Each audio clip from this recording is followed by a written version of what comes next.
So I saw an interesting topic in a recent video from Psyche about his skepticism towards Ananta, and there were two specific points that he brought up that I want to talk about. The idea of being skeptical about the game's promises and the idea of Ananta having its own identity or being its own new thing. So first, skepticism about promises or expectations when it comes to gaming is just generally really healthy. But being hyped isn't really in opposition to being skeptical. In fact, I think it's kind of in conjunction with it, at least in my opinion.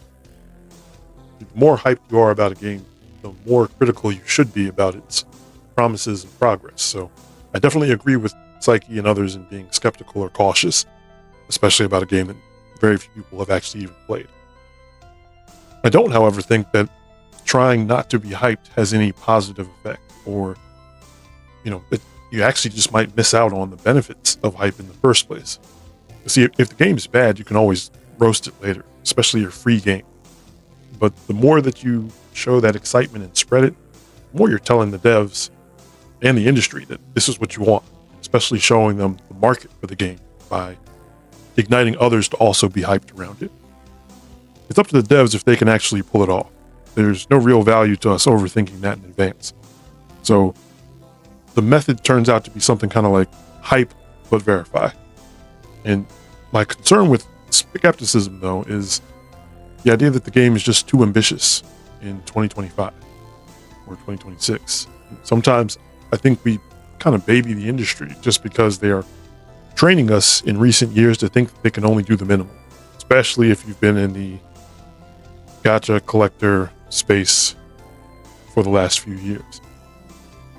So we kind of adopt this thinking and run cover for the industry, thinking that, this game is too ambitious. It's doing too much. Now, I remember the industry even trying to gaslight players about Baldur's Gate 3 in order to lower player expectations, while no one has any intention to lower prices to meet those low expectations. Meanwhile, as I showed in my first video about Ananta, games were consistently doing more than this almost 20 years ago. So let's not let the industry's incompetence and outright indifference get us to lower our expectations of what they should give us for our money. They can do what we want. It has been done many times in the past with weaker technology and less resources. We should be excited for Ananta, and they should be able to meet their promises. Whether they will is a testament to their ability and effort, not an indicator of us expecting too much as players. Now, my excitement for Ananta actually connects almost directly to the second point Psyche brought up about identity and originality. Many have raised the similar point regarding Ananta. Why would I play this game instead of Uncharted, Spider-Man, Batman, or GTA? And to that, I kind of ask, why would anyone play Palworld when Fortnite, Pokemon, and Animal Crossing already exist? See, none of the systems in Palworld are new in comparison to any of those games, but it's the combination of the elements that is unique and makes an entirely different identity. And the success of Palworld proves that there's a market for it. Even within that same exact combination of elements, an identity can be changed just by very small differences. See, there's a world of difference between an objective opinion and a subjective one when it comes to game experience and quality. And that difference is dominantly associated with the game's identity itself. So the point where you can say, we've already done that, it becomes extremely specific and nuanced. Let's focus on the specific games in question. Uncharted, GTA 5, Spider-Man, Batman Arkham series. They're objectively fantastic games, very high quality. Subjectively, however, I have extremely low attraction to any of them. Uncharted, I kind of hate the setting. I don't really like the story. I have no interest in any of the characters.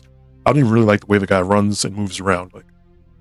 Just have zero appeal to me as a player, even though I can recognize how high quality of a game it is. Spider-Man and Batman, they're awesome, but they're locked into their IPs. Their stories are set, and creativity to an extent is locked behind integrity to the source material. There's very little surprise from great Spider-Man games that I played over 20 years ago to the recent blockbuster releases. And as a result, there's just very little freedom, which isn't necessarily a bad thing, but it is a limitation that affects what audiences will find those games appealing. GTA 5 just has no appeal to me in either story or characters.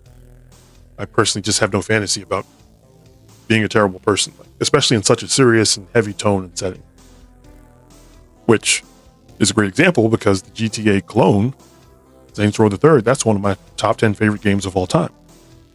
It's not mechanically different, and certainly not technically superior to GTA in any way. It's just the goofy nonsense tone that changed everything. It didn't transform the GTA game experience, but just by changing the tone of the game, they were able to make it appeal to potentially entirely new audience. And that happens a lot in the game industry. A new identity doesn't really require a complete transformation. Ananta, for example, it appeals to me as a player in ways none of the games that inspire its mechanics actually did.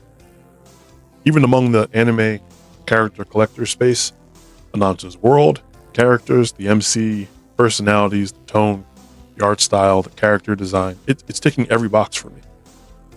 Even the choice of combat style, as I went into in my last video about the game, it suggests a different gameplay loop than the mainstream meta, and the monetization also suggests the same. It's benefiting more from time spent in game and hopefully in co-op. Now, even if everything else about the game was exactly the same as the other titans in the genre, those two changes could change everything. So I really wouldn't want the devs to obsess over being original. That can be how you end up with Concord's character designs, which ruined $400 million of what was otherwise a game of apparently outstanding quality from a technical standpoint. You don't always need to reinvent the wheel to find a new audience. If it ain't broke, don't break it. Sometimes you just need to aim it a little differently to hit an entirely new target. So I don't really care how many games Ananta copies mechanics from. All I care about is if the game is good. I don't think there's ever actually been a similar combination of all the elements that we're seeing anyway, which is in itself a unique identity like Palworld. I'm going to maintain my hype around the game because even if they fail to meet the expectations, it will still signal the industry that there was something there worth building, and someone else will pick it up. The industry focuses way too much on reinventing wheels, in my opinion, to their own detriment, because nothing seems more marketable than frictionless novelty, and their intent is just to market to the largest number of people possible. But that's a topic for a whole other video, though. Thanks for watching. I'll see you in the next one.